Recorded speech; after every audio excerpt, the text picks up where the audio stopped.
What up, though, people? It's your boy Rod, and today we are here on the Young Old Heads Talk Show podcast. Got my guy Shern with me. Shern, what up, though, my guy? What up, though? Big Bands, what's going on? Nothing much, man. Here again. You ready to debrief, talk to the people, get the people what they want, because that's what they want. So we're here to give the people what they want. Let's do it. Yeah. Well, all right. Let's jump right into it. So the NBA basketball season for the 2021-22 season has now concluded, and we have emerged with a champion, the Golden State Warriors. 6 games, 4-2 against the Boston Celtics, the champions of the East. Gotta say, GM Shern was spot on with the point. 6 games. I said 7, but GM Shern was, spot on with that. So, gotta give Shern his props on that one. I'll give myself a pat on the back. Man. It was a great series to me. Well, it was a great series. Honestly, everything I thought would play out, played out. Just, because that's just what happens in the NBA, man. Golden State showed up, showed out. I will say Boston had a really good shot, but the turnovers it was just too much. It was just too much. Like I said earlier, if you give this team a shot to beat you, they're gonna beat you. They're not Miami. I feel like, after game 5, even though I was on board with them going 2-7, because, I was thinking, hey, Tatum's going to come out and drop a 35 piece, a 40 piece. Brown's going to follow it up with 30.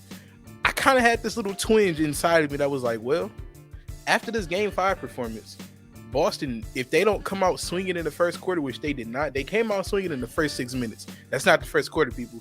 You have to do that throughout the whole quarter, and they weren't able to do that.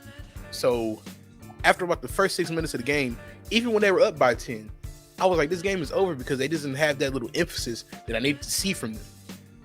And like I said, if you give Golden State an opportunity, it's like you give somebody an inch, they take a mile. If you give Golden State an inch, they're going to take 3 miles.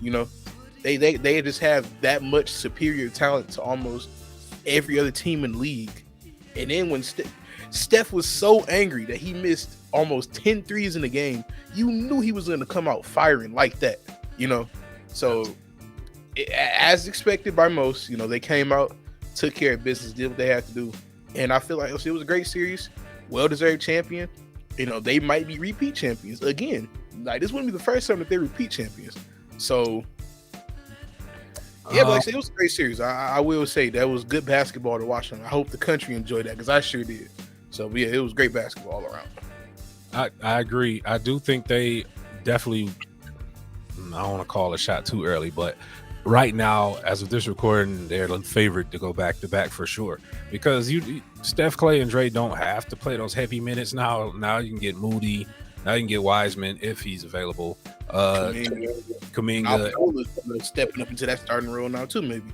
Poole and the new fourth member of the Beatles, Andrew Wiggins is probably going to do the heavy lifting in the season. Don't forget, people forget he's an all-star starter. The team is loaded, man. Like they're loaded. And I appreciate the way they built the team out there, because this is what I wanted LeBron to do twice. He cleared the deck with 2 franchises full of young stock talent, and just left them, dwindling. And ironically, one of the players that he, shuffled the deck with is Andrew Wiggins. Ironically. Yeah, ironically. That was to me, he could still be running the show out in Cleveland, rightfully. You know what I'm saying? Because that would have been an amazing story for LeBron to go off and say, I want that college experience in the league, go off Miami, win, then come back to Cleveland and go, you know what? Let's do this thing. But he just came, he came like a professional woman of the night, did the job and left. You know what I mean? Like, just out of here. Like, okay, y'all got the ship on. Bye-bye young talent. Yeah, he mortgaged the franchise. Well, mortgaged the franchise twice with 2 different teams. He first did it with Cleveland by sending out, I think he sent out Anthony Bennett in that trade, even though that's pretty minuscule. But he sent out Anthony Bennett. He sent out Andrew Wiggins. All these picks, He mortgaged it. He did get a chip though, so we'll give him his credit on that. And he did get Kevin Love back, who was an integral piece to that championship team. But they don't win that chip without getting J.R. Smith and Iman Shumpert from the Knicks. And I think they got Timothy Mozgov too. I was about to say, do not front on Mozgov because he was major for that team. I'm seriously like without Mozgov, Smith, and Shumpert, that project would not have worked. And to be honest and fair, without COVID, I don't think they win a chip in LA. But these I feel like the bubble enabled that chip, and also like I said, AD was able to stay healthy too, so that helps a lot, like a lot. That helps a lot. 5 months off, So if you give an asterisk to the bubble, and I really don't like to do that, I could see it because only everybody got a chance to be healthy. It wasn't the game in its purest form, but yeah, I mean, in terms of LeBron doing it, I didn't really appreciate how he bust down the franchises, but I do appreciate how Steph and the Warriors have done it right because they still got the youth and the talent, and they still got the Hall of Famers sitting in front of them. So now they get that proper blend. So if Wiseman don't shake out, or if Kuminga gets a hot becomes a hot trending name, you have the option to move those guys. If you want to do like, screw it, we're going to go all in and try to win 2 more and keep it moving, we all going to retire. You got those options, but you can just go right into the next phase of Warrior basketball. And if these guys, Kuminga, Poole, Moody, they all work out, you're going to keep rolling. And they already got Hall of Fame work ethic and, big homies or mentors in front of them. So trust, that goes a long way with a guy like Jordan Poole, because I don't think he's probably untamed and never getting out the G League on most franchises, the way he played. And I love Jordan Poole. Yeah, he's one of your Michigan guys. Yeah, I knew for the Warriors he would be an absolute steal. And if the Warriors picked a year, 2 years off and did it right, if that's the process, they did it all the way right. That's why I hate when guys want to build super teams and want to blow up talent. They pull a new Brooklyn Nets move, But even though I understand you got to give up the talent for KD and Kyrie, I just think they were building something when Russ and the young guys were there. The thing about the Nets, I don't think they wanted to pay Dinwiddie, Jared Allen, and who else was there? Karis LeVert. I don't think they wanted to pay all those guys, And I feel like I would rather have if KD and Kyrie are playing at full strength, like they're all healthy, I would rather have KD and Kyrie as opposed to those 3 starter/role player type guys. So I understand why they did it. The thing about LeBron, like I said, he did it twice. He got a chip both times, but he kind of set the franchises back. Look at Cleveland; they just became a playoff team this year, and then even then, I'm not saying they're not good, but they're not like, oh my God, Cleveland is really scary this year. They're not like, they got some good pieces. They have Allen and they have Garland, all those guys, and Mobley too. But from what I understand, they're older than what most people expect. So a lot of those guys are going to age right out, and hopefully Evan Mobley is in his prime time, ready to be a full-time franchise player, because I don't think he is now. He just had a lot of good players next to him that made him, and that's not to take away from at all. I'm just saying a good rookie's going to look even better when he's got talent next to him, Look at Scotty Barnes. Yeah. So the so-called rookie of the year, which we fully do not agree with, but that's another topic for another day, folks. Yeah, absolutely. But again, shout out to the Warriors. I just want to see them keep winning. I mean, until my Pistons get ready for prime time, keep on winning, my guys. They Draymond's out there, JP's out there, Jordan Poole's out there, and they got that winning culture, that winning attitude. Steve Kerr, some of the greatest players that ever played this game. I'm a fan. I get why people are hating on them, but that's too bad. I don't, because like I feel like when the Warriors are doing good, the NBA is, it's better. I hate to be that bandwagon sounding guy, but I feel like it's just better. I don't know what it is. They're just so exciting and fun to watch. But the best part about them is like they're surrounded by stars. And likable stars, and there's still a whole team at the same time. So it's not like, oh, here comes LeBron and the bum Celtics. I mean, the bum Cavaliers or something. Yeah, like that 07 team we had. Yeah, I was just about to say that. Yeah. How is Drew Gooden your second leading scorer? That is outrageous to me. Fun fact. I used What's to up? dominate. I used to dominate tech producer Fresh with that 07. But that's another day. Oh no, he'll see this and edit, and he'll be like, "Oh, okay." So Chop this part right out. he's like, "That little 10-second snippet is gone. Never hear it again." If he's a stand-up individual, this will be here. So the internet now knows the truth. Well, you all heard it here first. So if it's not here, you know why. Yeah, exactly. But yeah, man, LeBron, you could call him a franchise killer, but you know, I really he produces results though. He produces results. When he does it, he produces results. So I can't give him that. I can give him that at least. So let me ask you this: would you rather do it the Bron way or the Warrior way?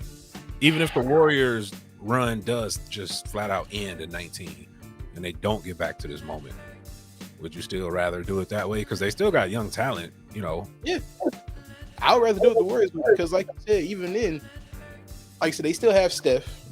They still have Clay. If we're talking about back in 2019, they still have Clay, who was coming. This is like before the injury. Draymond is still producing, you know, how he was. And then now you're bringing in, I think Poole got drafted in 19, either 19 or 20. 20? I think it was 19. Yeah, okay, 20. Yeah, because that whole team was crap the next season. Yeah, you're right. So, like, and then you're bringing in these young guys or whatever. But the key thing is you still have Steph. Like, that is the key draw right there. You still have Steph. And this is before you even brought in D'Lo and all those other guys that you brought in for the, you know, the pauses or the hiatuses or whatever. Yeah. So I would definitely do it the Golden State way as opposed to, you know, coming in, mortgaging the franchise, as I said, mortgaging the farm for 1 year of a chip and then setting them back 6-7 years, because that's what the Lakers are at right now. We see how Cleveland just came out of that. Mm-hmm. And that's where the Lakers are going right now, because now they're saying, well, hey, we got to go get Kyrie now, you know, because Russ is not, you know, he's out of there. He's exactly. He's cooking beans. He's gone now. So it's like, why would you mortgage the whole thing for one chip? I wouldn't do that, and I don't agree with that. But the key thing is he does have a chip, though. I don't agree with it, but he has a chip, though. 2 chips in that regard. Yeah, 2 separate occasions. But I'm just saying, if Steph goes around and goes 3 for 3 real quick, because they do not care about that luxury tax. Golden State is here to win them, and that's why I like the most. Those guys are like, yeah, we gonna pay you. We're gonna keep winning though. So exactly, they're just gonna keep churning out trophies and all that stuff. You know, they're just that deep, that loaded, that dangerous, and like they have chemistry. Like the chemistry there is just impeccable. Some of the best I've ever seen. I don't know, man. I feel like this is part 2 of the dynasty. This could be. I'm not saying this is, you know, part 2 of the Bulls, you know, 2-part run, but this could be something equivalent to that. If they keep everybody healthy, keep everybody together, and they pay everybody, keep this whole thing together, Steph might end up with 6-7 rings. If they get the 5, trust they're going to try to get the 6. So so think about this. And here's my thing. I don't know if I need Wiseman on that team no more. So you were one of the biggest proponents of Wiseman. I was, but now I don't know if I need him. I don't need him as much. So my line of thinking, I don't know if I want to go get like a first-round draft pick, try again. But I think I could move Wiseman for somebody. Yeah, another piece for something. Because the NBA, like let's look at Time Lord. He's got way less pizzazz to his name than James Wiseman. But do you think do you think Wiseman will want to give you what he gives you? Nope, because what does Robert Williams have? Robert Williams he has that dog in him. He has heart. You know what I mean? Yeah. He got that dog in him. Don't get me wrong, Golden State kind of went out there and did their thing, but imagine Golden State on the defensive end with a Robert Williams, with the defense they play, a Robert Williams type center.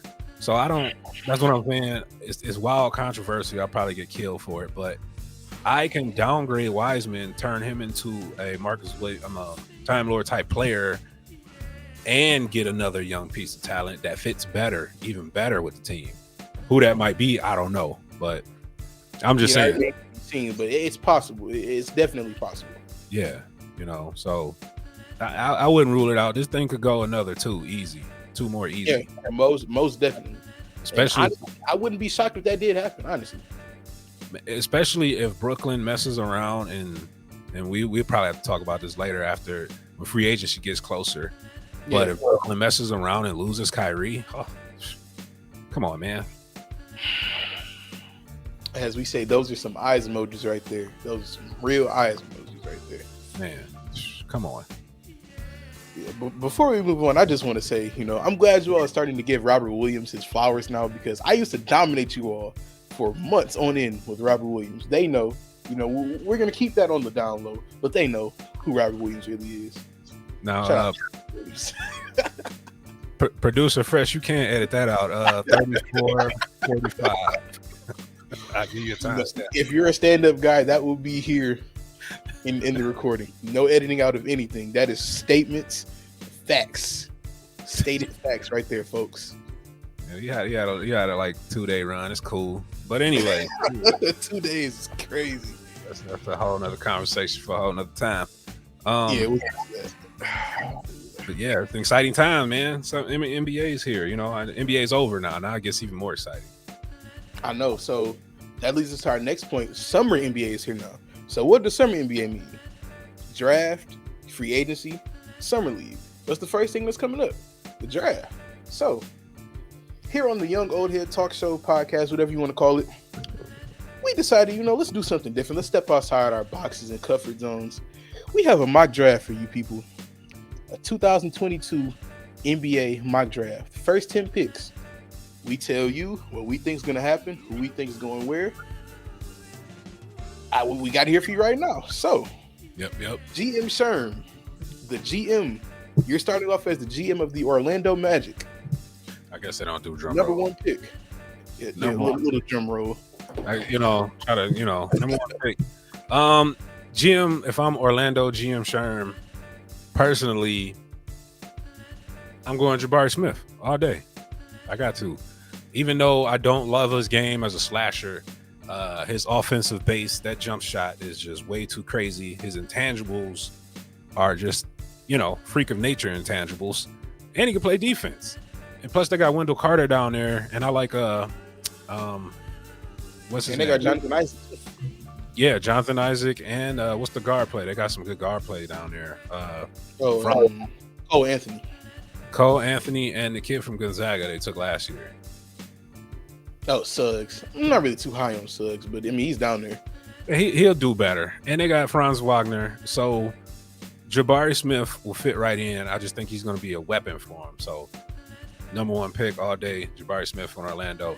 I still don't think Orlando's going to be competitive with this pick, but they'll make it right. I also say Jabari. Now it comes down to two players for me, and I know this is going to sound weird. As much as we've dogged him out on this show and in person, I feel like it's down between Jabari and Chet, because we don't like Chet, but you see the potential in why people are enamored with him. It makes sense. At the same time, it doesn't, but it makes sense, because he could be. I'm not saying this is generational talent, but guys his size and dribbling ability, shooting ability, and rim protecting ability don't come around too often.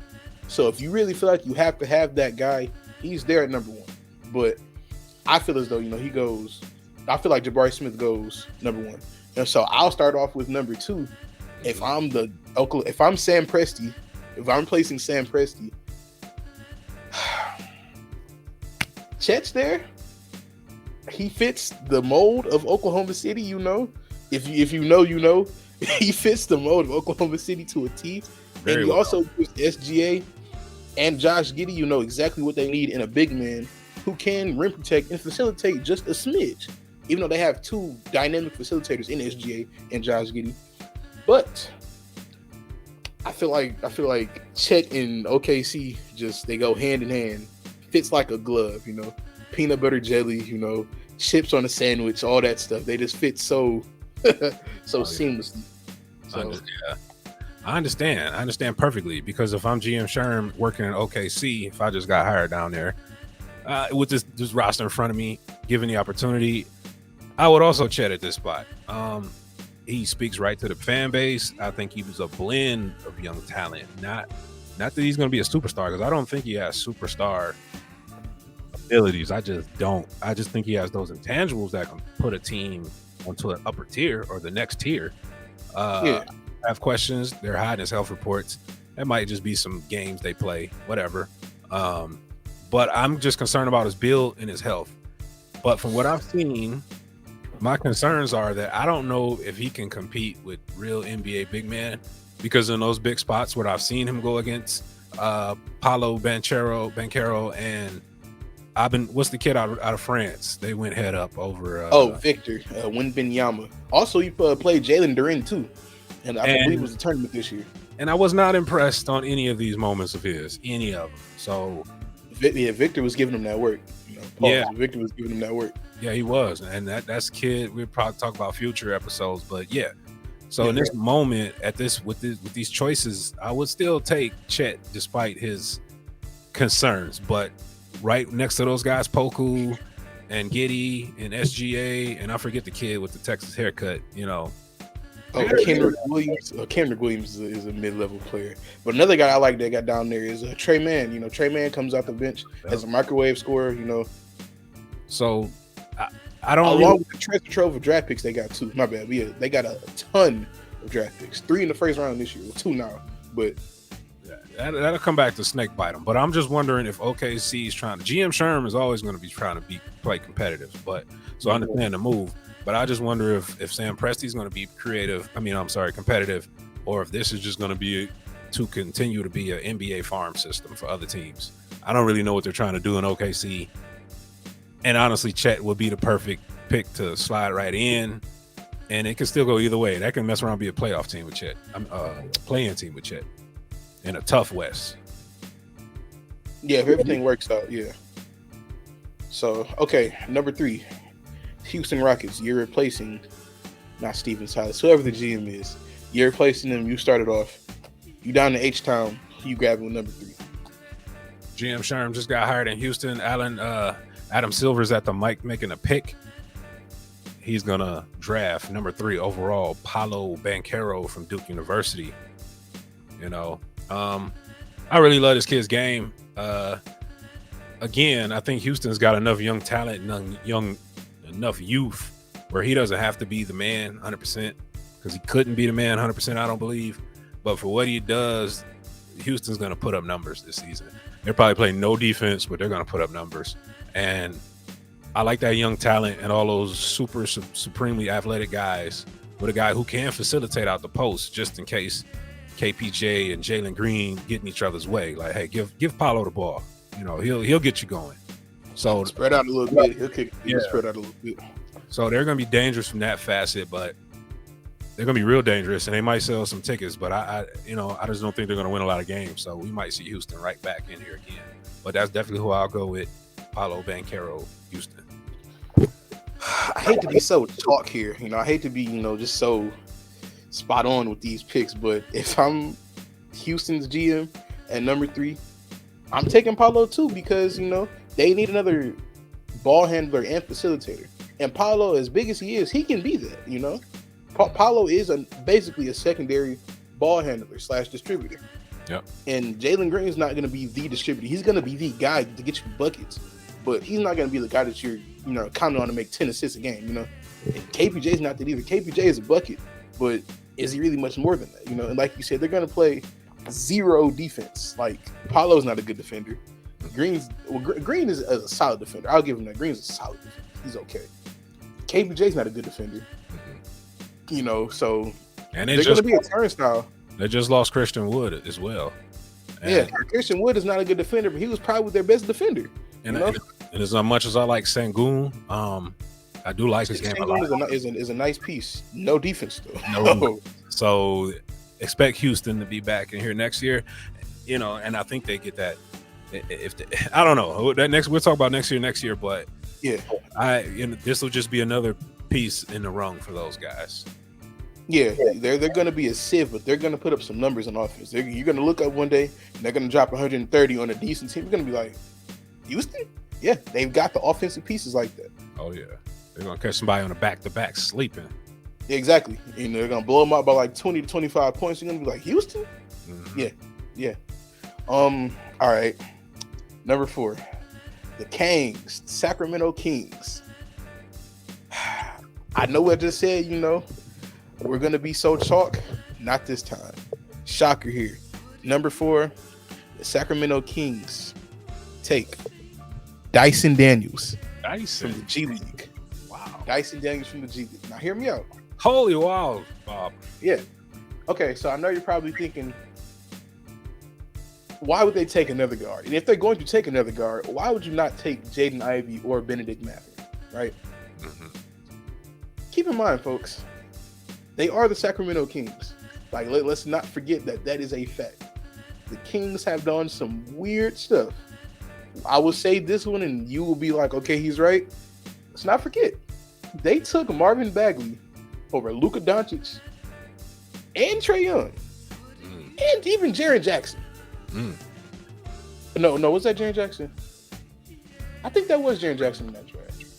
Either way, they took 2 of the top talents in the NBA, along with the solid piece right now for Marvin Bagley. Now, who is one of our guys now, and we love him, but if you have the chance to take Luka, Trae Young, or even Jaren Jackson, you take those guys. Now, the report is, you know, they had some Eastern European beef between Vlade Divac and Luka's dad that's above our pay grade, you know, has nothing to do with us, you know, but talent beats everything out basically in the NBA.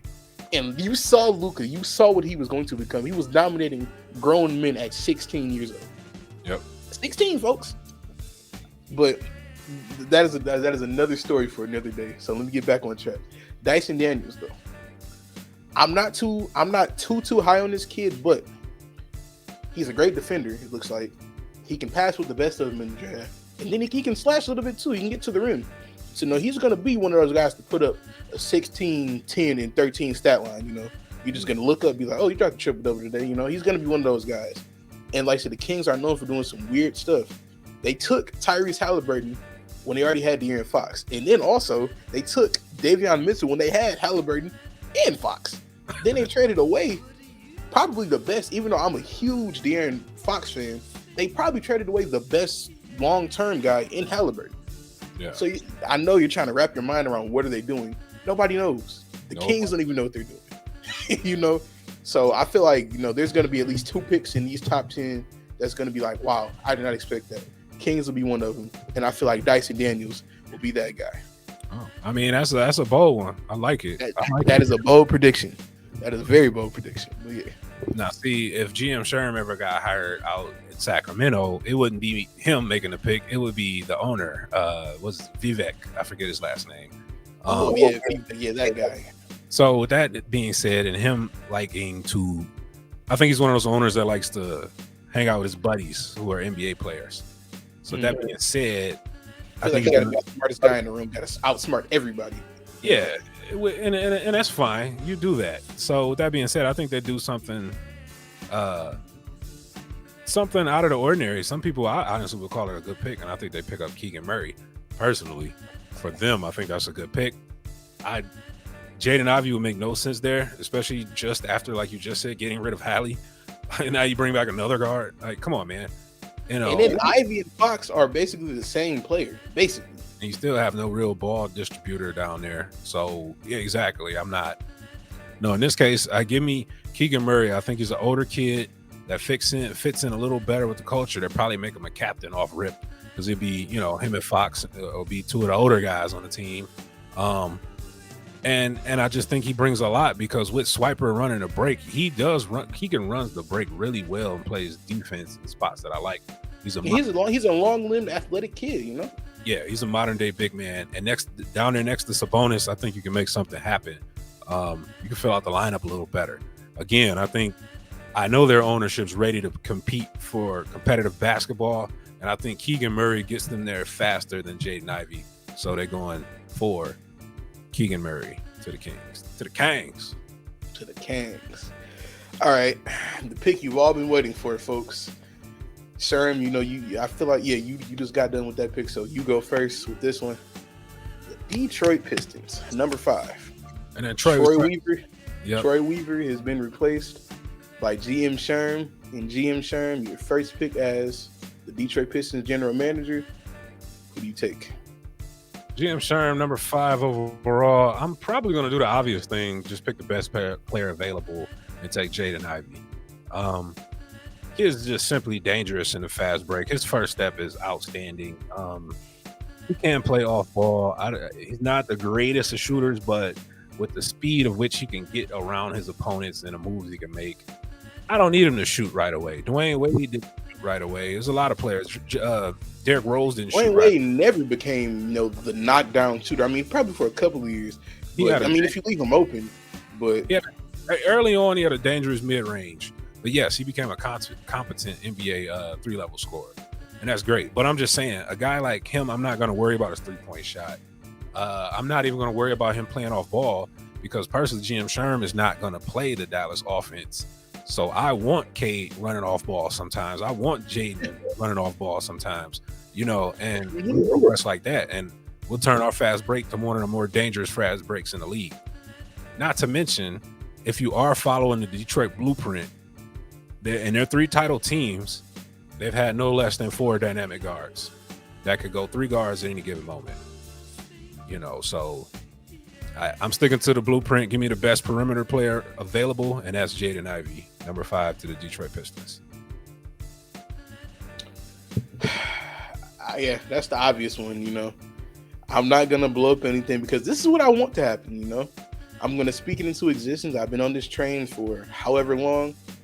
If he's there at 5, and not only does he fit the need, he also fits the best player available in this scenario. Jaden Ivey, he's there. I knew once he had a bad game against my team, I believe it was either early February or early March. Had like a 2-point game against Michigan State. And I was like, this kid, he's supposed to be, this guy, he's supposed to be this good or whatever. He turned right around and like a couple of weeks later, well, it was early March then. A couple of weeks later, the dude dropped like 25 on our head in the Big Ten tournament. Like, he's something. He is something. The athleticism, he made this one layup. He was going down. I think it was a fast break off a turnover. Going down the court, he goes up with the right hand, comes back down, goes behind the back, and lays it up with the left. Yeah. I said, I don't believe this. And he made it too. I was like, I do not believe this. That singular play just epitomized everything that he can do. He can get downhill. He can facilitate a little bit. Leave him open, he's going to burn you for mid-range or 3. Only thing you want him to get better at is defense, and be a better decision maker. But he has all the intangibles to be an all-star guard. Him and Cade can be an all-star backcourt for the next 10 years, and lead us back to a chip. And then you throw in, the potential free agent signings and all that stuff. Like, we'll get to that later, but I feel like one of the foundational pieces to get there is Jaden Ivey.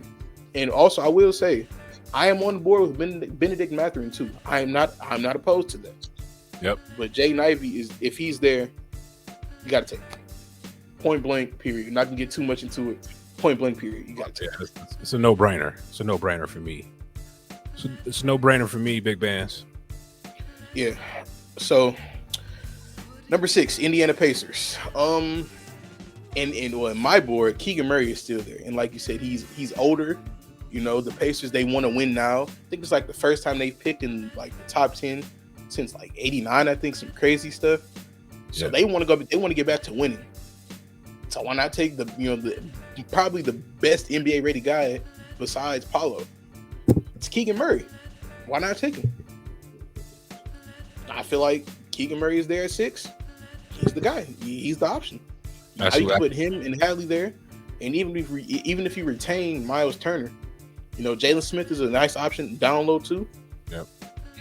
Yeah, that's pretty cut and dry for me there. If Keegan Murray's at 6, Indiana's there. Honestly, that'd be a brilliant pick for them. They already got what's his name, Duarte, who's an older kid already, and now he's like 24 or something. Yeah, and he's running. Is he coming off the bench or is he starting next to? So he was starting at first, then he came off the bench. Then I think he went back to starting, and then back to the bench. I think they kind of like flip-flopped him a couple of times. I see. With that being said, GM Sherm down in Indiana, French Lick or wherever the hell, Indianapolis. Yeah, that's where they're from. The hick from French Lick. If I am the GM down there, you just brought up Duarte, and they definitely traded for what's the kid's name? Halliburton. So, man, this is a tough one. Okay, with the number 6 pick overall, I think the unexpected happens, and this is where Dyson Daniels goes right here, number 6, because that's a quality 3-man. Because I think their backcourt is a little more advanced, a little older, bigger. You add in, and this is pending Miles Turner not leaving. Now, if you put Daniels in there at the 3 and Turner at the 4, now you can fill in a big man. Now you might be cooking with something. You might be cooking with a little bit of gas. You got Dyson Daniels running the 3? I would put him at the 3. He can play defense in this NBA where he can do that, and I don't need him playing on the ball all the time. Who they gonna have at the point guard then? I mean, who they gonna have the 2 guard? Oh, Duarte. Oh, okay. Yeah, with Halliburton at the 1. Yeah, okay. If that's what we're doing, I can't. Duarte is too old to be coming off the bench, so I got to pencil him in as starter.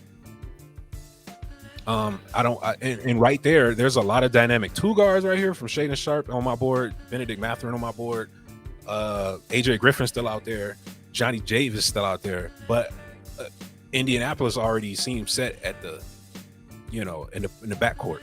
So give me a Dyson Daniels who can give me the 2-3, more dynamic on defense, and now we can play a little more, So that's why I think, as GM Sherm of the Indiana Pacers, that's where I will go. Get Daniels off my board. That's respectable. Okay. Number 7. The guys up in the Pacific Northwest, the Portland Trailblazers. Who we got? Number 7. All right. This pick is not being traded, by the way. This is the Portland Trailblazers making this pick. I can't trade this pick. Okay, so say I instantly got fired by Indiana and found myself in Portland. With the number 7. Randomly wake up in Portland. Yeah. It was pretty. I don't know what goes on in Portland. I don't got no Portland jokes right there for that one. But it rains a lot. Yeah, which is crazy. But I don't know. So I hope this kid brings a raincoat and an umbrella, because at number 7, pairing next to a Dame who is very ready to get the heck on, I'm going to take Shaedon Sharpe. I'm going to because Portland's already Dame, Weber State. Come on, man. No, what was that? Nobody knew who that kid was. Shaedon Sharpe has no video, but everything we know about him is everything you wanted CJ McCollum to be, or let's say a taller CJ McCollum, because I think that was their biggest hindrance. Yeah, I mean he was a point guard in a 2 guards position / body, Yeah. And then CJ was never the lockdown defender that Shaedon Sharpe could be potentially. Could be, and he's not as athletic. And just Sharpe has like a 50-inch vertical, which is ridiculous. This is alleged, but 50-inch vertical is outrageous, folks. It is ridiculous. Now here's my thing: GM Sherm's definitely drafting Shaedon Sharpe at that spot. I feel like that's a win, especially when I'm trading out. Unfortunately, that kid's 19, Dame's 32.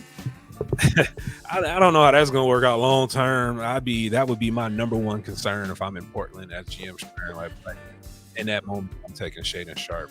Number 7. Okay, I respect that pick, but I feel like Benedict Mathurin at number 7, like I said, he basically plays the same position as Shaedon Sharpe, and I have Benedict just a little bit higher on my board than Shaedon Sharpe. They're very close, but I feel like he plugs in pretty well with what Portland, whatever they want to do. I feel like he can do that, whatever they want to do. Whether it be they trade Dame and then they bring in some other guys, Mathurin's still going to be there, and he's still going to be, the second option, So, and like so, we saw in the NCAA tournament, dude has skills. I'm talking about he can shoot, he can drive, he can pass a little bit, and he's not too bad on defense too. He's got good closeout range, all that stuff. So he has all the intangibles. That's basically what the NBA draft is about: talent and intangibles. And Benedict Mathurin has both of those. So if they keep this pick and he's there, Benedict Mathurin's the guy for me. I will give you that one. He's probably the more NBA ready player right now, just because he's put his team on his back, done things like that. So I'll give you that one. But I just think Portland's the type of team or franchise in this case where they can look at a guy that, because if you pound for pound, they're pretty equal, but I think Shaedon's just a tick better, because I think that, at least from the reports, I think he's a better 3-level scorer, because he's that 2 that can get to the mid-range, get that going, get the 3 ball going, and then go dunk on you. And I think his handle might be just a little tighter. Mathurin is a tremendous passer, though. I will give you that. I watched a lot of tape on him as of late, and I was like, yo, this kid can really move the ball. He's a heck of a playmaker. And I love his athleticism, too. He'll go down and stuff one on you. You know what I mean? So I like the pick, Big Bands. I like that. Appreciate that. Number 8, a surprise team this year who almost got out of the first round, surprisingly, the New Orleans Pelicans. I feel like they want to trade out of this pick to get another NBA ready vet, some more talent to go with that lineup, that already pretty deadly lineup that they have there, whoever that might be. But if they do somehow keep this pick, for me, is between Shaedon Sharpe and AJ Griffin. I was thinking in my head, AJ Griffin probably would be the pick, but they have a collection of wings there. They've got Herb Jones and they've got Brandon Ingram, and even Zion is a wing/big. So I feel like, who do they have coming off the bench at the guard position besides, Grand Theft Alvarado? Yeah. They got Kira Lewis last year as well. I forgot about Kyrie Lewis. Kyrie Lewis was injured, so I did forget about him. They got Devontae Graham as well. I feel like they trade him this offseason. And to replace Devontae Graham, I feel like in this instance, I think they take Shaedon Sharpe here. Because, like I said, you basically described everything that Shaedon has and the things he can bring to this team. Now, just imagine the lineup. I'm not too really high on CJ McCollum being your first ball distributor, your point guard. But just imagine in a year or two, CJ McCollum, Shaedon Sharpe, B.I., Zion, and then Jonas Valanciunas or whoever else they replace him with that center. That's a nice lineup to me. That is a very, very nice lineup to me. Especially along with Herb Jones and all those other guys coming off the bench, Kyrie Lewis, Grand Theft Alvarado, all those guys coming off the bench. So that's a semifinals, potentially Western Conference Finals teams, title team. So I believe they should be top 6 in the West, especially if they add a kid. I think they stay away from the play-in this year. I think they stay away from the play-in. Yeah. So you're going Shaedon Sharpe there? I am. Okay. So I think the trajectory be the same, because right here I would have to go Mathurin. This is where I'm putting Mathurin. I feel like he got that dog in him, like we say, and I think New Orleans is just the team. Shout out to Willie Green. GM Fresh Sherm would definitely retain Willie Green down there, and I like for sure. First year on the job, becoming a playoff team is a heck of an accomplishment. And then, like you said, look at that lineup, because Mathurin's already a pretty good, solid 3-ball shooter, and like we just talked about, he can make tremendous passes. Now, CJ McCollum, I don't know if I want him running a full-time one, but then again, you can go run the pick and roll with Zion and Mathurin, or Zion and B.I., or Zion and CJ. Yes. Yes. So I think right there, if that plays out and they manage to get New Orleans, they keep that pick and they go ahead and get Mathurin, I think I would love that for them. They'd be probably my new 2K team next season, but we'll see how that progresses. Yeah, I respect that, and then just imagine that team on 2K with Mathurin or Sharpe, dangerous. Number 9, the San Antonio Spurs, who have one of my favorite players actually in DeJounte Murray. Who do you think they pair to go with DeJounte Murray? GM Sherm down there working with RC Buford and Greg Popovich. We all work in conjunction. I think whoever they pick, there's going to be a good pick. But I think in this case, at number 9 overall, I think Adam Silver comes out there and announces. I'm going to go off the cuff here and say AJ Griffin, man. A system kid, another athlete, and I think it's like heavy guards this year. Could compare him next to Murray, and I really I like what he brings more so than what any other secondary guard they have. So I think that's a solid pick, and it's a little more unexpected than what most people would say. San Antonio never really goes super, not since Tim Duncan. They've never had a 5, because I was thinking what's his name, Duran right here, but I'm thinking they never really go high on 5s. They usually stick to some random dude that gets it done, So That's right crazy. there for me, it would either be. Mhm. I would think it would be Johnny Davis or AJ Griffin right here, and I just like what Griffin brings a little more than what Davis does for the Spurs. So the three players that I had in mind four players I had in mind for San Antonio for me were AJ Griffin, Johnny Davis, Jalen Duren, and then a Frenchman named I think his name's like Oshunmeng Jang. He's like he plays in New Zealand, but he's from France, and like he's this high potential guy, wing player, 2-3 guy. I said it's funny you brought up Jalen Duren. I was gonna go with Jalen Duren, and I think I'm still gonna do that because, like you said, they kind of go against the grain with their picks. Because look, they're the ones that took, Derek White, who was a playoff hero for about 2 weeks. They took DeJounte Murray, who coming out of college, not many people were too high on him as a first round pick, even though he was considered a late first round pick. They took him. They took Keldon Johnson, who was a high potential guy, but he's just starting to reach that, and you're seeing like, okay, I see why they took him now.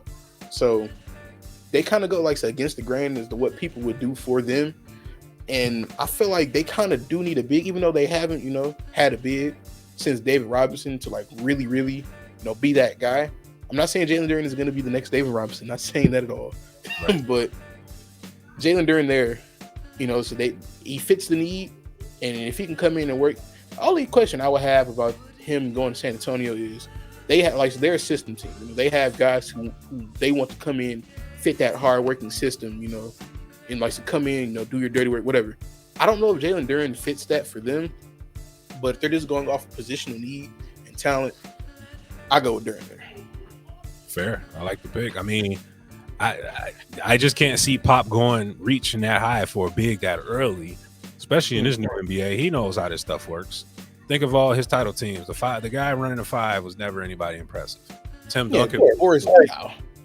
Tim Duncan was there though, of course, but you didn't really need to put a dynamic just put an effective 5 there, not a high level draft pick. So right there, I think they just go best player available, and I think at that spot is just. I think it's AJ Griffin, so we'll see. But we'll see. Okay, so last pick before we get out of here, the Washington Wizards. Washington Wizards were just never a team. I don't know. It's just one of those teams you just never really liked. I don't know why. I love John Wall, love Bradley Beal. Right. But they were just one of those teams, I just never could get down with it, they say. But whatever they do, between Bradley Beal and whatever they have going on with that, the contract dispute, whether they want to trade him, keep him, whatever. I think he's not happy there, but that's up to him. It's not up to me. Okay, I'll give you 2 picks for this one. If they trade Bradley Beal, they go Johnny Davis here. If they trade Bradley Beal, you kind of have to.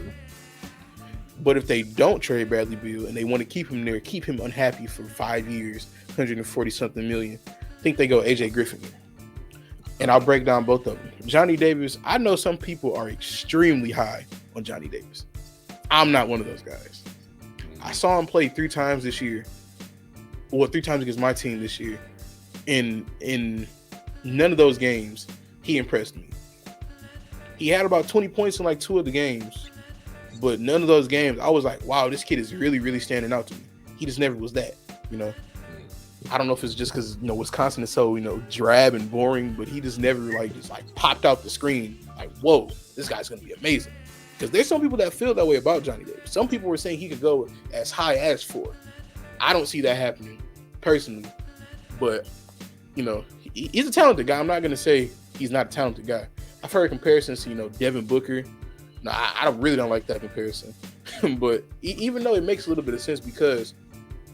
His first year at Wisconsin, he was coming off the bench, and nobody expected him. He only averaged like 7 points last year.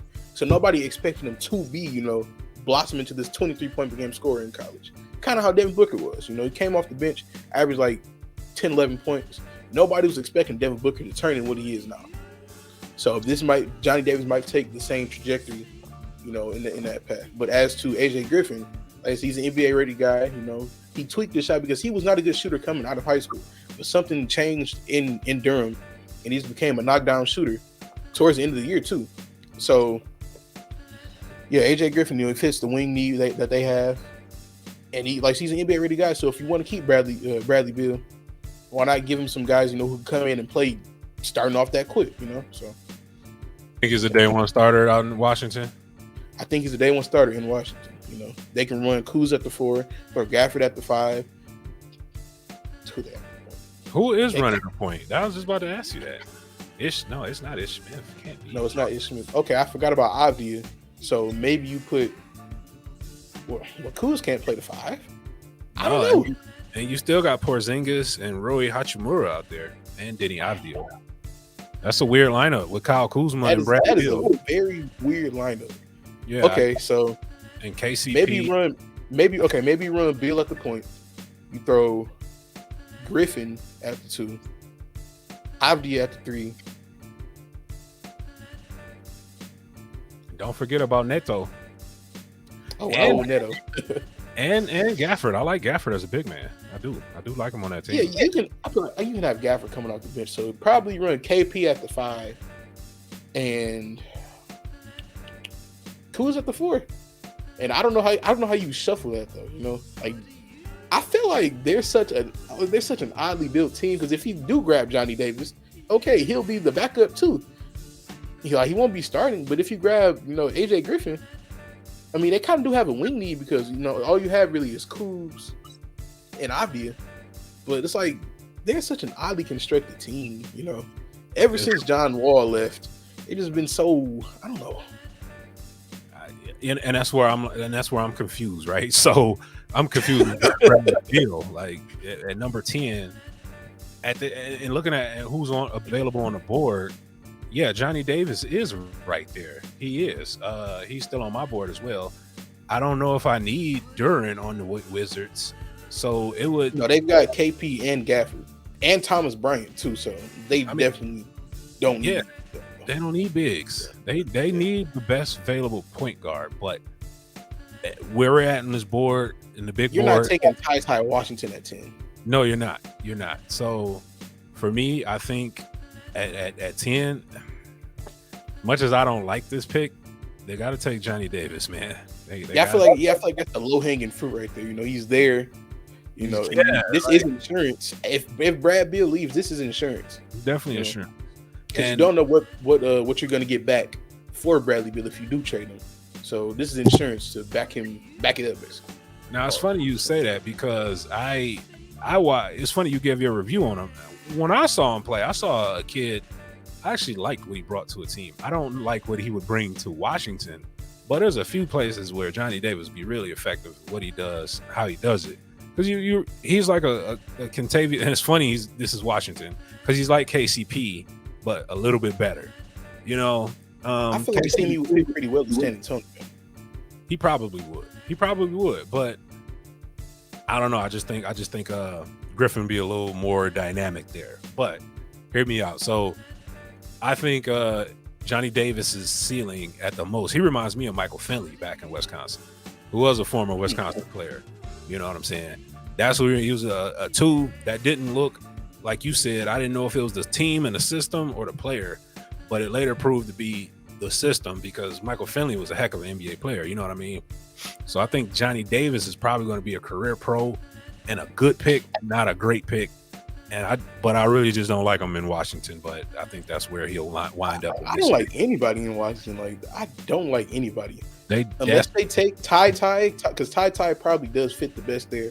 But I don't know if I'm taking him at 10, If they're at 13, 14, if they trade back with like Cleveland or Charlotte and he's there at 13, 14, whatever, that's when you take him. But at 10, I feel like that's a little too rich for my blood. Yeah, because he's projected to go 15, 20 range. I'm not going to drop myself 5 people. Just give me the best available guy and I'll sort it out.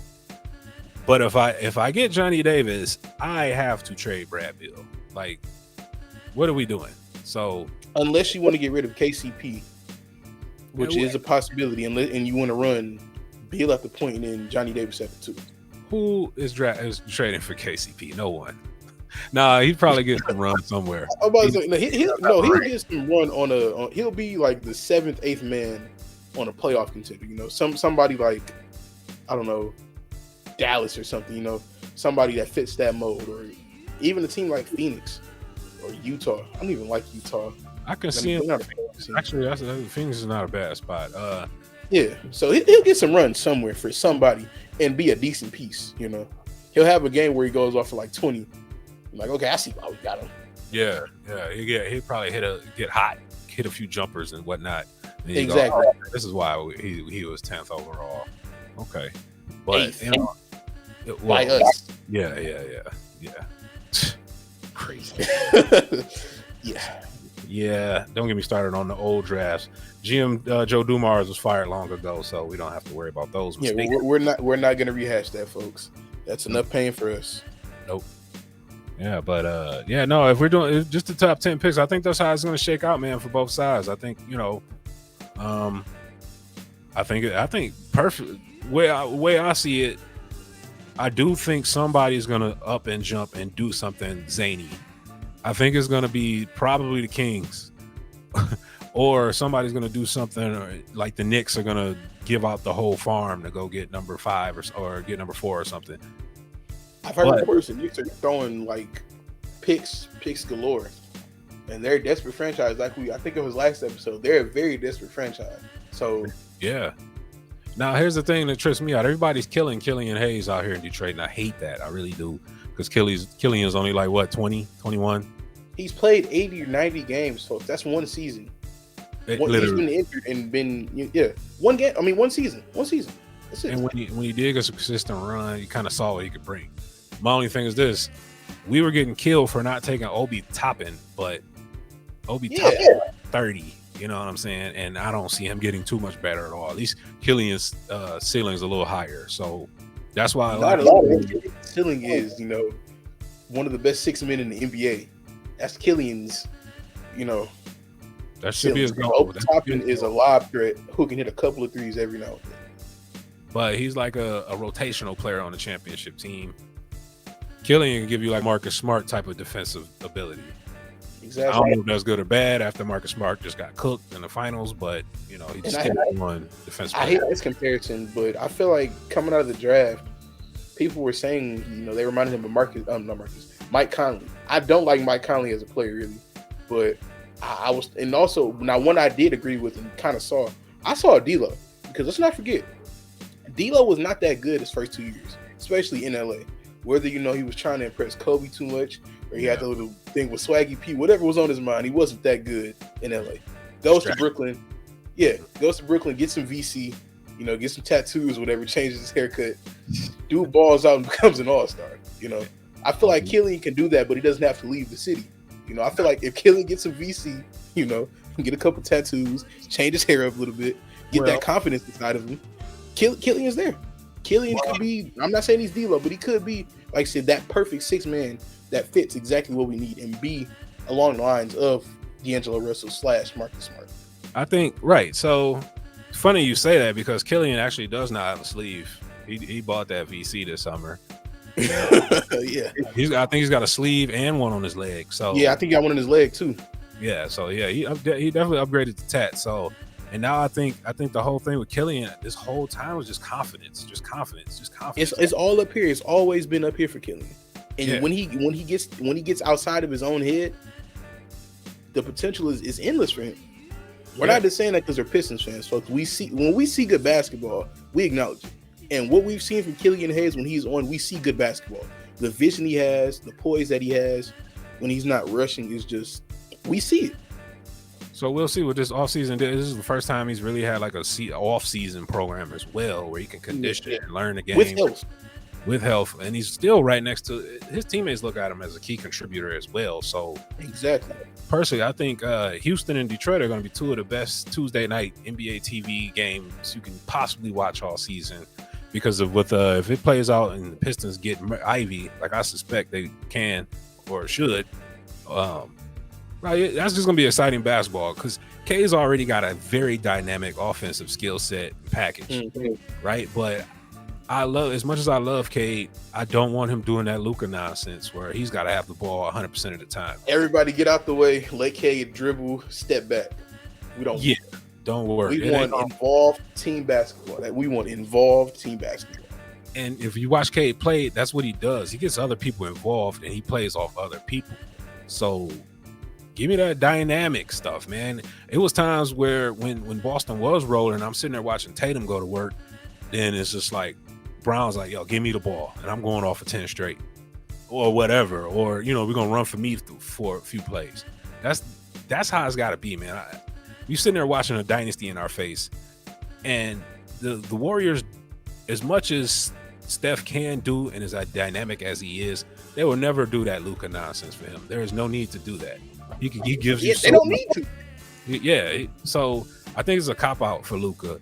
I get it. They're surrounding him with a really nice talent, but the way they play the game, it just, he's gonna have to be incredible to win more than one title, and his team's gonna have to be simply loaded, and a bunch of guys who do not care about, getting run for real. So, as long as the Pistons don't fall down that rabbit hole of wanting to put the world on K's shoulders, I'm fine. Just build a team that can be dynamic, that's with length and shooters and things of that nature, and guys that can get a bucket. Yeah, I'm fully on board with that. And like I said, on that note, like I said, Thursday, NBA draft, I believe it's at 8 o'clock, 7:30, 8 o'clock, somewhere around there. We will be hoping and praying that the Detroit Pistons make the best selection possible, But yeah, want to thank you guys for, stopping by, Sherm dropping in, giving your takes. Appreciate it, my guy. As always, like I said, whatever you're doing, you're going out to get you some dinner, taking a little jog around the cul-de-sac, whatever you're doing. Appreciate you guys, checking in with us. And on that note, we will catch you guys on the flip side. You guys stay straight, stay smooth. Peace.